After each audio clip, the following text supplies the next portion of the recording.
Hello, today I'm starting my audiobook, which is called MAURICE, written by Edward Morgan Forster. Chapter 1. Once a term, the whole school went for a walk. That is to say, the three masters took part as well as all the boys.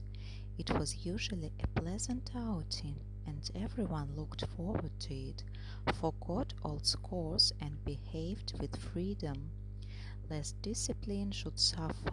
It took place just before the holidays, when leniency does no harm, and indeed it seemed more like a treat at home than school, for Mrs. Abrahams, the principal's wife, would meet them at the tea place with some lady friends and be hospitable and motherly. Mr. Abrahams was a preparatory schoolmaster of the old-fashioned sort. He cared neither for work nor games, but fed his boys well and saw that they did not misbehave. The rest he left to the parents, and didn't speculate how much the parents were leaving to him.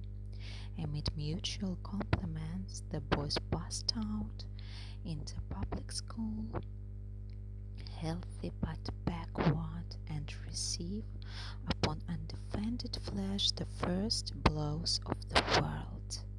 There is much to be said for apathy in education, and Mr. Abraham's pupils did not do badly. In the long run, became parents in their turn, and in some cases sent him their sons.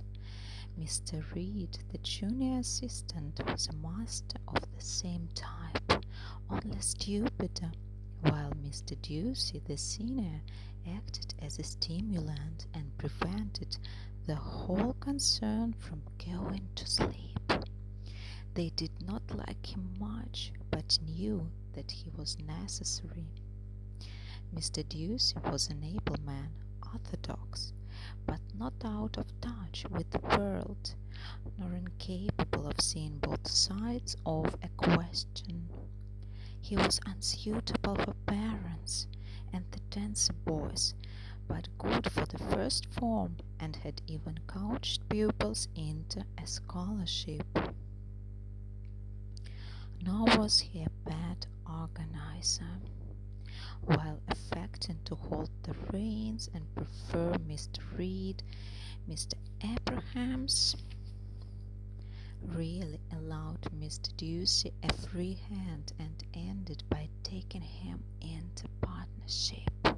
Mr. Ducey always had something on his mind. On this occasion it was Hall, one of the older boys, who was leaving them to go to a public school. He wanted to have a good talk with Hall during the outing. His colleagues objected, since it would leave them more to do, and the principal remarked that they had already talked to Hall, and that the boy would prefer to take his last walk with his school fellows. This was probable, but Mr. Ducey was never deterred from doing what is right. He smiled and was silent. Mr. Reed knew what the good talk would be, for early in their acquaintance they had touched on a certain theme professionally. Mr. Reed has disapproved. Thin ice, he had said. The principal neither knew nor would have wished to know. Parting from his pupils when they were 14, he forgot they had developed into men. They seemed to him a race small but complete, like the New Guinea pygmies, my boys, and they were even easier to understand than pygmies, because they never married and seldom died. Celibate and immortal, the long procession passed before him, its thickness varying from 25 to 40 at a time. I see no use in books on education. Boys began before education was thought of. Mr. Ducey would smile and was soaked in evolution. From this to the boys. "Sir, may I hold your hand? Sir, you promised me." Both Mr. Abraham's hands were bagged and all Mr. Reed's. "Oh, sir, did you hear that? He thinks Mr. Reed has 3 hands." "I didn't," I said. "Fingers, green eye, green eye." "When you have quite finished." "Sir, I'm going to walk with Hall alone." There were cries of disappointment. The other master, seeing that it was no good, called to back off and marshalled them along the cliff towards the downs. Hall, triumphant, sprang to Mr. Deuce's side and felt to all to take his hand. He was a plump, pretty lad, not in any way remarkable. In this he resembled his father, who had passed in the procession 25 years before, vanished into a public school, married, begotten a son and 2 daughters, and recently died of pneumonia. Mr. Hall had been a good citizen, but lethargic. Mr. Ducey had informed himself about him before they began the walk. "Well, Hall, expect an happy jaw, eh?" "I don't know, sir. Mr. Abraham's given me one with those holy fields. Mrs. Abrahams has given me sleeve links. The fellows have given me a set of quarter-miles up to $2. Look, sir, the ones with the parrot on the pillar on." "Splendid, splendid. What did Mr. Abraham say? Told you were a miserable sinner, I hope?" The boy laughed. He didn't understand Mr. Ducey, but he knew that he was meaning to be funny. He felt at ease because it was his last day at school, and even if he did wrong, he would not get into a row. Besides, Mr. Abrahams had declared him a success. "We are proud of him. He will do us honor at Sunnington." He had seen the beginning of the letter to his mother, and the boys had showered presents on him, declaring he was brave. A great mistake. He wasn't brave. He was afraid of the dark, but no one knew this. "Well, what did Mr. Abraham say?" repeated Mr. Ducey when they reached the sands. A long talk threatened, and the boy wished he was up on the cliff with his friends. But he knew that wishing is useless when a boy meets man. "Mr. Abrahams told me to copy my father, sir." "Anything else?" "I'm never to do anything I should be ashamed to have mother see me do. No one can go wrong then, and the public school will be very different from this. Did Mr. Abraham say how?" "All kinds of difficulties, more like the world." "Did he tell you what the world is like?" "No." "Did you ask him?" "No, sir." "That wasn't very sensible of you, Hall. Clear things up. Mr. Abrahams and I are here to answer your questions."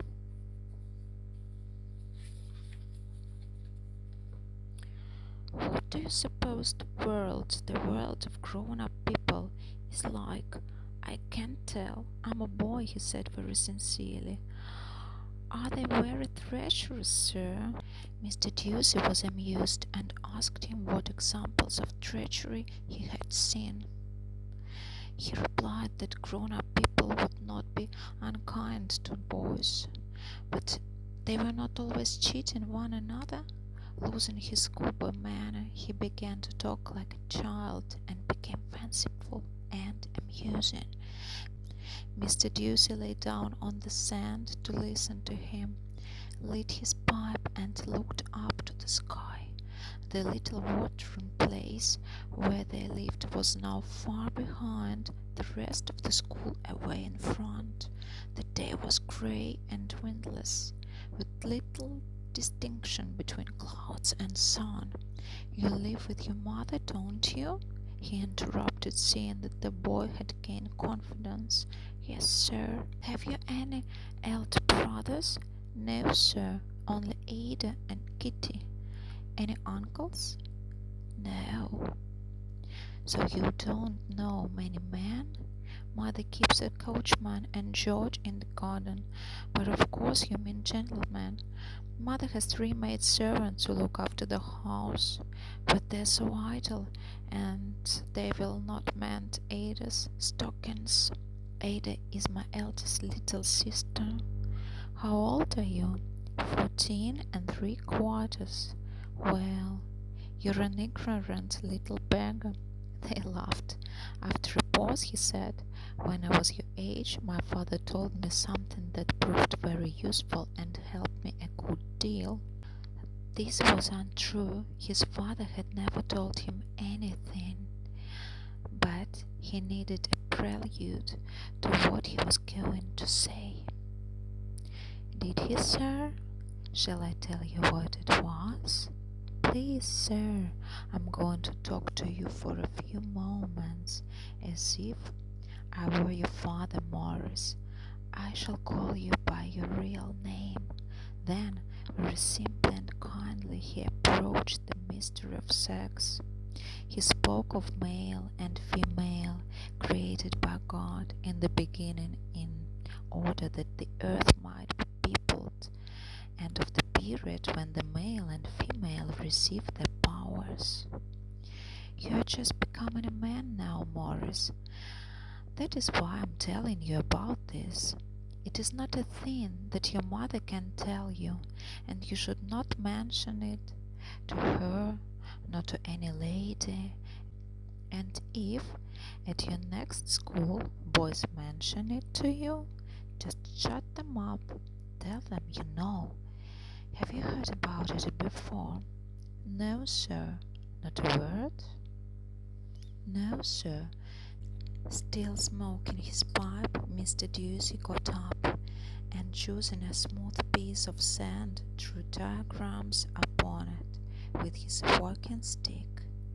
"This will make it easier," he said to the boy, who watched dully. It bore no relation to his experiences. He was attentive, as was natural when he was the only one in the class, and he knew that the subject was serious and related to his own body. But he could not himself relate it. It fell to pieces as soon as Mr. Ducey put it together, like an impossible sum. In vain he tried. His torpid brain would not awake. Puberty was there, but not intelligence, and manhood was stealing on him, as it always must, in a trance. Useless to break it upon the trance, useless to describe it, however scientifically and sympathetically. The boy's sense and is dragged back into sleep, not to be enticed there before his hour. Mr. Ducey, whatever his science, was sympathetic. Indeed, he was too sympathetic. He attributed cultivated feelings to Maurice, and did not realize that he must either understand nothing or be overwhelmed. "All this is rather a bother," he said, "but one must get it over. One mustn't make a mystery of it. Then come the great things, love, lives." He was fluent, having talked to boys on this way before, and he knew the kind of question they would ask. Maurice would not ask. He only said, "I see, I see, I see." And at first Mr. Ducey feared he didn't see. He examined him. The replies were satisfactory. The boy's memory was good, and, so curious a fabric is the human, he even developed a spurious intelligence, a surface flicker to respond to the beckoning glow of the man's. In the end he did ask one or two questions about sex, and they were to the point. Mr. Ducey was much pleased. "That's right," he said. "You need never be puzzled or bothered now." Love and life still remained. He touched on them as they strolled forward to the colourless sea. He spoke of the ideal man, chaste with asceticism. He sketched the glory of a woman engaged to be married himself. He grew more human, and his eyes coloured up behind the strong spectacles. His cheek flushed. To love a noble woman, to protect and serve her, this, he told the little boy, was the crown of life. "You can't understand now, you will some day, and when you do understand it, remember the poor old pedagogue who put you on the track. It all hangs together, all, and the gods in his heaven. All's right with the world, male and female are wonderful." "I think I shall not marry," remarked Maurice. "This day, 10 years hence, I invite you and your wife to dinner with my wife and me. Will you accept?" "Oh, sir." He smiled with pleasure. "It's a bargain, then." It was at all events a good joke to end with. Maurice was flattered and began to contemplate marriage. But while they were easing off, Mr. Ducey stopped and held his cheek as though every tooth ached. He turned and looked at the long expanse of sand behind. "I never scratched out those infernal diagrams," he said slowly. "At the further end of the bay some people were following them. Also by the edge of the sea. Their course would take them by the very spot where Mr. Ducey had illustrated sex, and one of them was a lady." He ran back sweating with fear. "Sir, won't it be all right?" Maurice cried. "The tide will have covered them by now." "Good heavens, thank God, the tide is rising!" And suddenly, for an instant of time, the boy despised him. "Liar," he thought, "liar, coward, he's told me nothing." Then darkness rolled up again, and darkness that is primeval, but not eternal, and yields to its own painful